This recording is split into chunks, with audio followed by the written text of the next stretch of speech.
Prime Minister Narendra Modi was once described as the Lion of Gujarat. Last week, he unveiled a rather formidable-looking set of lions installed atop the new Parliament building. The biggest rendition of the national emblem yet, the bronze beasts, caused a bit of a political storm. The opposition accused the Modi government of tampering with the emblem.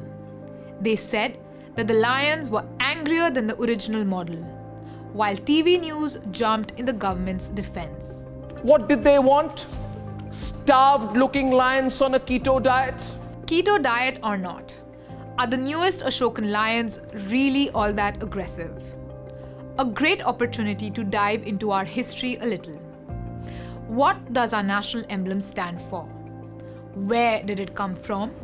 And what is its significance?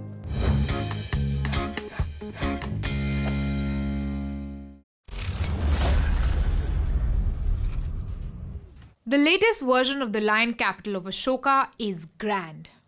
It stands 6.5 meters tall, is cast in bronze and weighs 9,500 kg. Its concept sketch and casting went through 8 stages, from clay modeling and computer graphics to bronze casting and polishing. The 4 lions met the public eye on the 11th of July. The inauguration ceremony was followed by the ire of the opposition, some unhappy art historians, and the general public who didn't take too well to the fangs. Leaders from the Congress, TMC, CPIM, RJD voiced their displeasure, calling it an insult to the national emblem. The lions were described as aggressive, snarling, scowling, and menacing. The main point of contention was that the lions of the new Parliament building were not the same as the original sandstone model in Sarnath. Are the new bronze lions really a distortion? Sunil Diore and Lakshman Vyas, the artists responsible for designing the emblem, say that the perceived difference is only a result of a difference in scale and angle of view. We spoke to Lakshman Vyas, who detailed the process of sculpting for us. You can check out that interview on our YouTube channel. Even the former ADG of the Archaeological Survey of India is of the same opinion. Material. One was cast in stone and the other in metal, and the dramatic difference in size is what makes it look different. Art historians critical of the design, however, contend that there are variations in form and material. And some attribute this to the general lack of aesthetic in most government projects. They claim that the essence of the original calm Ashokan lions is lost, while others say, well, no 2 pieces of art are the same. So who decides what the design of the emblem can be? There are 2 acts that govern the usage of the national emblem. The State Emblem of India, Prohibition of Improper Use Act 2005, and the State Emblem of India, Regulations of Use Rules 2007. These 2 acts regulate the use of the national emblem and define its design. The 2005 Act also grants the central government certain rights that allow it to do all such things, including the specification of design of the emblem and its use in the manner whatsoever, as the central government considers necessary or expedient for the exercise of the foregoing powers. So the central government has certain free room when it comes to the usage of the national emblem. Now, speaking of lions, let's get to the interesting part. How did lions come to symbolize India? On currency notes, passports, official letterheads, and the Indian Constitution, the national emblem is the official seal of the Government of India. It is used with the motto Satyamev Jayate. The emblem is an adaptation of the lion capital of Ashoka. The original sculpture was discovered by British archaeologists in 1905. It was found crowning an Ashokan pillar at Sarnath, the site of Gautam Buddha's first sermon. The Ashokan lions date back to the 3rd century BCE and are currently housed in the Sarnath Museum.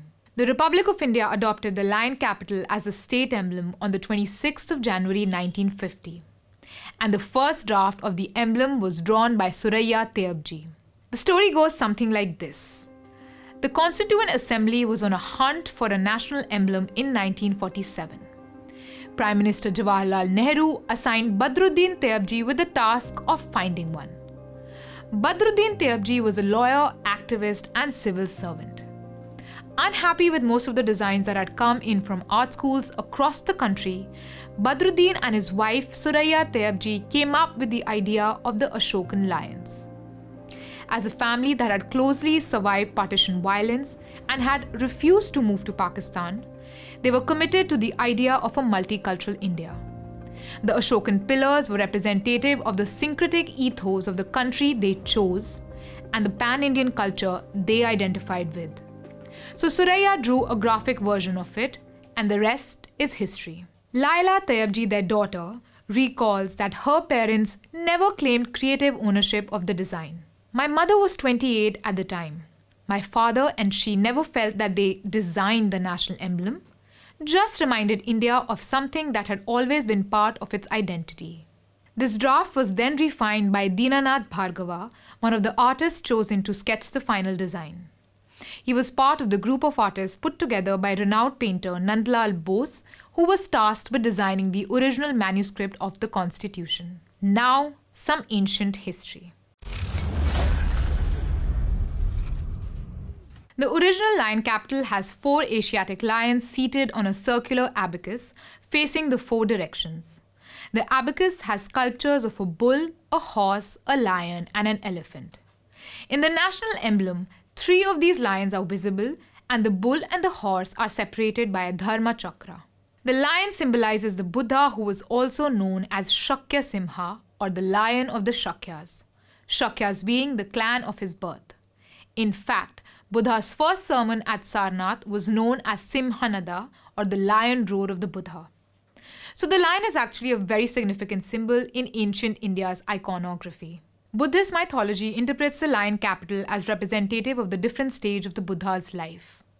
Other interpretations say that they represent the rule of King Ashoka in the 4 geographical directions, with the wheels depicting his enlightened rule. As a famous story goes, King Ashoka turned over a new leaf after witnessing the carnage at the Battle of Kalinga. He took to Buddhism and, as part of spreading the word of the new faith, spread pillars engraved with edicts across his empire. The edicts were symbolic of how the emperor wanted his reign and people to be remembered by, as non-violent, tolerant, generous, and humane. When the lion capital was adopted as a national emblem, it was chosen as independent India's reaffirmation of its ancient commitment to world peace and goodwill. Angry or cute? With that richer history, one hopes that these Ashokan lions sitting atop the parliament will serve as a reminder of that ancient commitment. The subscription model is something that keeps Newslaundry afloat, but we need hundreds of thousands of people to completely transform the news ecosystem. So you pay for news, so it serves you. So click on the link with this video, subscribe to Newslaundry and pay to keep news free, और गर्व से कहो मेरे खर्च पर आज़ाद है खबरें.